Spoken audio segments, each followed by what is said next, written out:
વરસાદ નતો આવતો ને એટલે ગામના લોકો એક મહાત્મા જોડે ગયા કે મહાત્મા કંઈક ઉપાય બતાવો કે વરસાદ નથી આવતો. એમ કે જાઓ કે કાલે દેડકા દેડકીના લગ્ન કરાવીને ખાઓ, વરસાદ આવશે.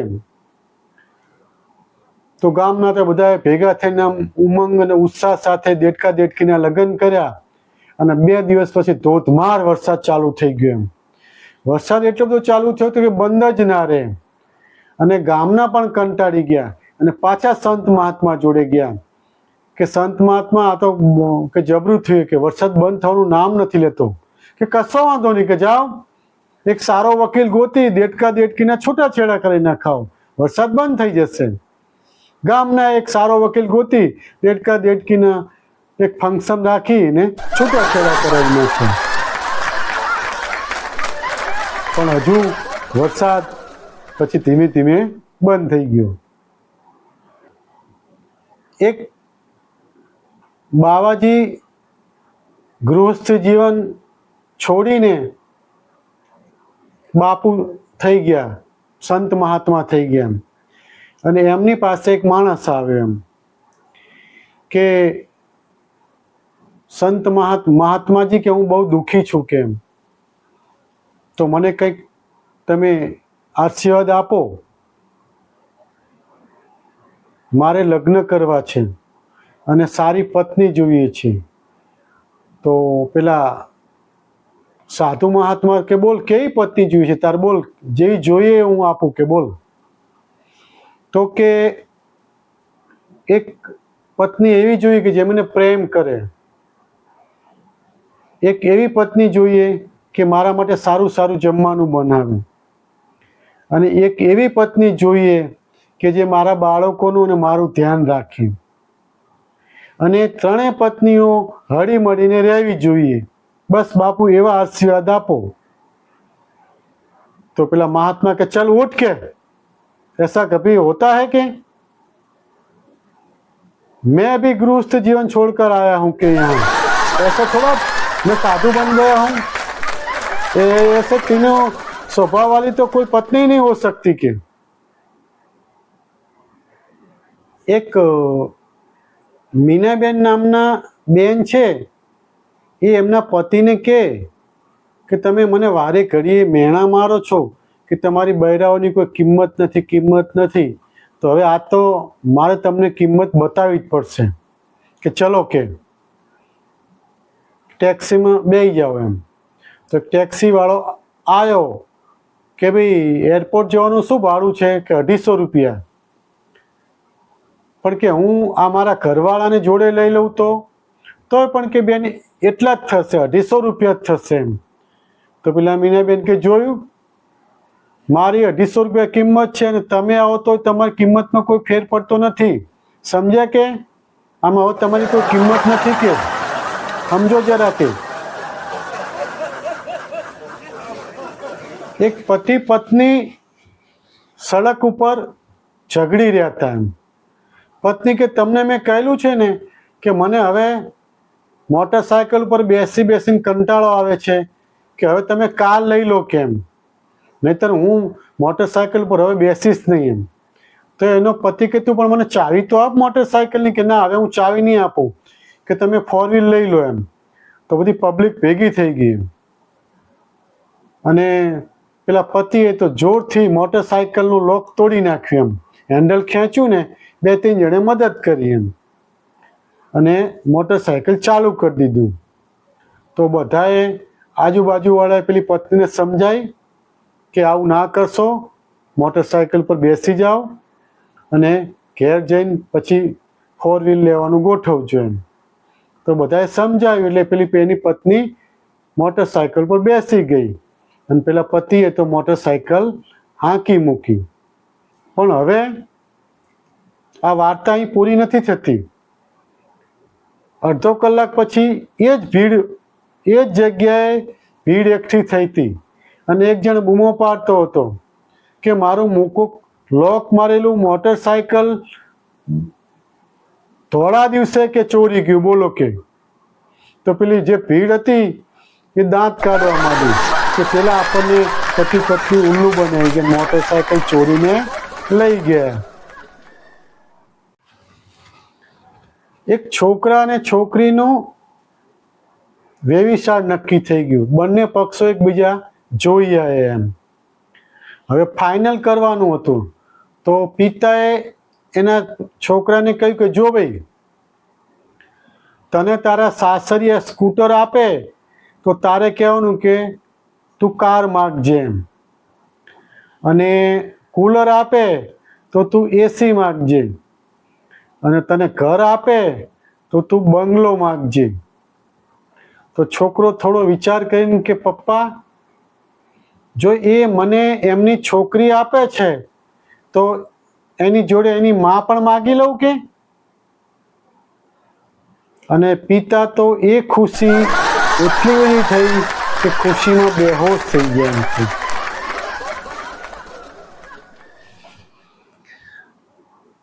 એક પતિ પત્ની હિંચકા ઉપર બેઠા બેઠા વાતો કરતા હતા.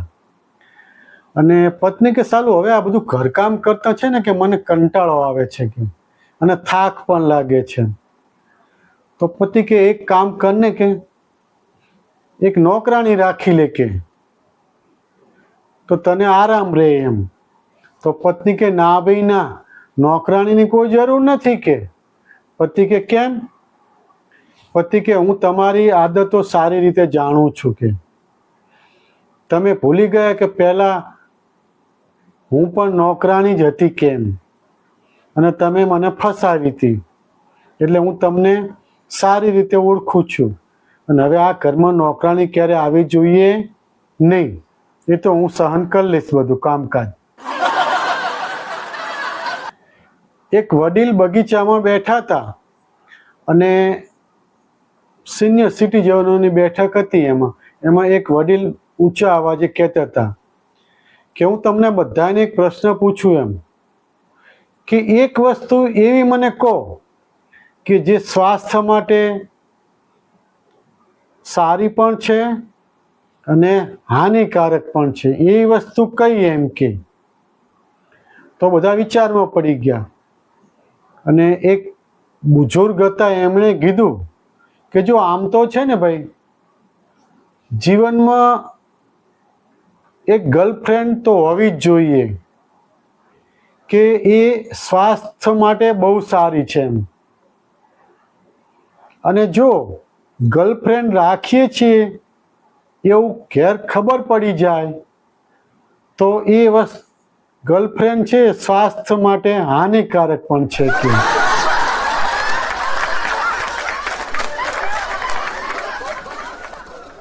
આ છે ને, આપણે અત્યારનો જમાનો બહુ ખરાબ છે. આપણા મહેલામાં માનો કોઈ ઝઘડો થયો હોય અને બહુ અવાજ આવતો હોય, અને આપણે આપણા 70 કામ પડતા મૂકી અને એ ઝઘડો થતો હોય અહીંયા જોવા જઈએ. હજુ તો જેવા ત્યાં પહોંચ્યા હોય એટલે એ ઝઘડાવાળા શું કહે ખબર છે? લો હવે ભાઈ બધા હવે હોના ઘેર જાઓ, હાલો હવે હોના ઘેર જાઓ કે. વાતમાં કાંઈ દમ નથી કે, ખોટો કે ટ્રાફિક ના કરશો કે. બોલો આવું કે.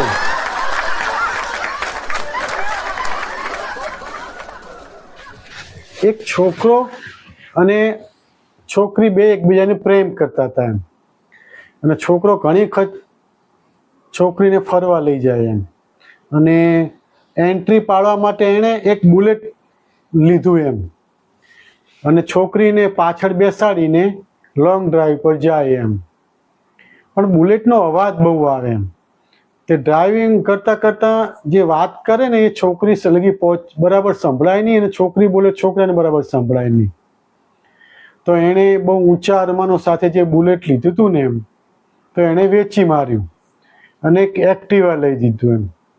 તો એ છોકરીને પાછળ બેસાડી અને એક્ટિવા પર મજા આવે એમ, એકબીજાની વાતો કરતા જાય, સંભળાય અને આનંદ પ્રમોદ કરે એમ.